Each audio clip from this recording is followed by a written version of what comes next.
اور یزید کی فوج کے ظلم و ستم حضرت امام حسین اور ان کے ساتھیوں پر دن بدن بڑھنے لگے۔ جب یزید کی فوج نے یہ دیکھا کہ ہم ہزاروں کی تعداد میں ہیں اور حسین صرف اپنے کچھ ساتھیوں کے ہمراہ ہے، اس کے باوجود حسین ہماری کوئی بات پر عمل کرنے کو تیار نہیں، تو یزید کی فوج نے حضرت حسین اور ان کے ساتھیوں پر نہر فرات کا پانی بند کر دیا۔ 2 دن پانی بند کرنے کے بعد جب فوج نے یہ دیکھا کہ مسلمانوں کا لشکر تو ابھی بھی ان کی ایک سننے کو تیار نہیں، تو 9 محرم الحرام کو یزید کی فوج نے مسلمانوں کے لشکر پر حملہ کرنے کی تیاری شروع کر دی۔ جب حضرت حسین نے دیکھا تو انہوں نے حضرت عباس کو اپنے پاس بلایا اور فرمایا کہ اے عباس، تو فوج یزید کے پاس جا اور ان سے کہہ کہ آج رات ہم اپنے رب کی عبادت کرنا چاہتے ہیں اور ہم لوگ آج رات جنگ نہیں چاہتے۔ حضرت عباس یہ پیغام لے کر یزیدی فوج کے سپہ سالار شیمر کے پاس گئے۔ شیمر نے یہ پیغام سن کر کہا کہ حسین سے کہو کہ اپنے رب کی عبادت کے ساتھ ساتھ آج رات یزید سے بیعت کا بھی سوچے، کیونکہ تمہارے پاس صرف آج رات کا ہی وقت ہے۔ 9 محرم الحرام کی رات حضرت حسین اپنے ساتھیوں کو جمع کر کے ان سے کہنے لگے کہ اے لوگوں، یزید صرف میرے خون کا پیاسا ہے اور وہ تمہیں کچھ نہیں کہے گا۔ اگر تم چاہو تو اپنے اپنے گھر واپس لوٹ جاؤ۔ خدا کی قسم، میں تمہاری جنت کا ضامن ہوں اور میں تمہیں قیامت کے دن شہادت کا درجہ لے کر دوں گا۔ لیکن سب لوگوں نے حضرت حسین سے وفا کا وعدہ کیا۔ اس کے بعد 10 محرم الحرام کا بھی دن آ پہنچا تو نماز فجر میں ہی یزید کی فوج نے مسلمانوں پر حملہ کر دیا۔ اس حملے کے نتیجے میں بہت سے مسلمان اور حضرت حسین کے صاحبزادے شہید ہو گئے۔ جب حضرت حسین نے یہ دیکھا کہ ان کے سارے ساتھی اور ان کے صاحبزادے بھی شہادت کا درجہ حاصل کر چکے ہیں، تو وہ خود اکیلے ہی یزید کی فوج کے پاس جا کر کھڑے ہو گئے اور کہنے لگے، اے میرے نانا کی امت، کیا تم مجھے نہیں جانتے کہ میں کون ہوں؟ میں وہ ہوں کہ جس نے بچپن رسول اللہ کے ساتھ گزارا۔ میں وہ ہوں کہ جو منبر پر اپنے نانا کی گود میں بیٹھا کرتا تھا۔ میں وہ ہوں کہ جو نماز میں رسول اللہ کے کندھوں پر سوار ہوا کرتا تھا۔ میں وہ ہوں کہ جس کے بارے میں میرے نانا نے فرمایا کہ حسین مجھ سے ہے اور میں حسین سے۔ جس نے حسین سے جنگ کی تو اس نے مجھ محمد سے جنگ کی، اور جس نے محمد سے جنگ کی تو اس نے اللہ سے جنگ کی۔ اے مسلمانوں، تم اس یزید کا ساتھ کیوں دے رہے ہو جو تمہارا اور تمہارے دین کا دشمن ہے؟ میں حسین اس کے علاوہ کچھ نہیں چاہتا کہ تم لوگ ایک اللہ کے دین پر چلو۔ حضرت حسین کی یہ باتیں سن کر جب شیمر نے دیکھا کہ حسین ابھی بھی لوگوں کی اصلاح کرنے میں ہی لگا ہوا ہے، تو اس نے فوج کو حکم دیا کہ جاؤ اور حسین کا سر لا کر دو۔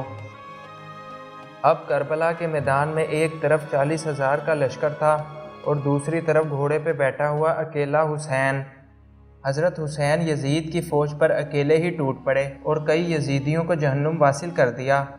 یزیدی فوج ایک اکیلے شخص کی اس طرح بہادری دیکھ کر ڈر گئی اور یہاں وہاں بھاگنے لگی۔ جب شیمر نے اپنی فوج کا یہ حال دیکھا تو اس نے تیر اندازوں کو حکم دیا کہ اب حسین پر دور سے ہی تیر برساؤ۔ حضرت حسین تیروں کے لگنے سے کافی زخمی ہو گئے اور وہ اپنے گھوڑے پر سے 113 تیروں کے ساتھ زمین پر گر پڑے۔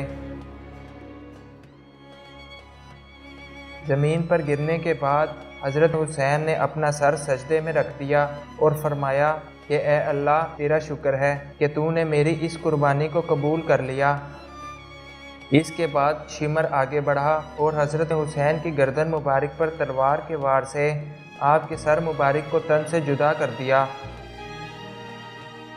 جس حسین کی عظمت خدا نے اپنے قرآن میں اور اس کے رسول صلی اللہ علیہ وآلہ وسلم نے اپنی حدیثوں میں بیان کی، کچھ مسلمانوں نے اسی حسین کی عظمت کو کربلا کی زمین پر پامال کر دیا۔ دوستو، حضرت حسین کی قربانی ہمیں ہمیشہ ثابت قدم رہنے کا سبق دیتی ہے۔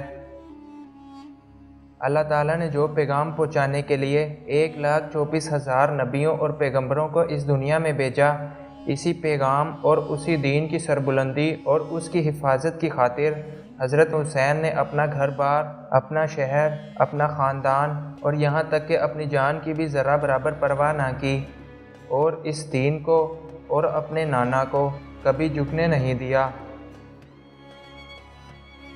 مجھے امید ہے کہ آج کی یہ ویڈیو آپ کو پسند آئی ہوگی اور اس سے آپ کو بہت کچھ نیا جاننے کو ملا ہوگا۔ اگر آپ کو یہ ویڈیو پسند آئی تو اس کو لائک کیجئے اور مزید اس طرح کی ویڈیوز کے لیے اس چینل کو سبسکرائب کیجئے۔ اب میں آپ سے ملوں گا ایک اور نئی انٹرسٹنگ ویڈیو میں۔ Thanks for watching this video. اللہ حافظ۔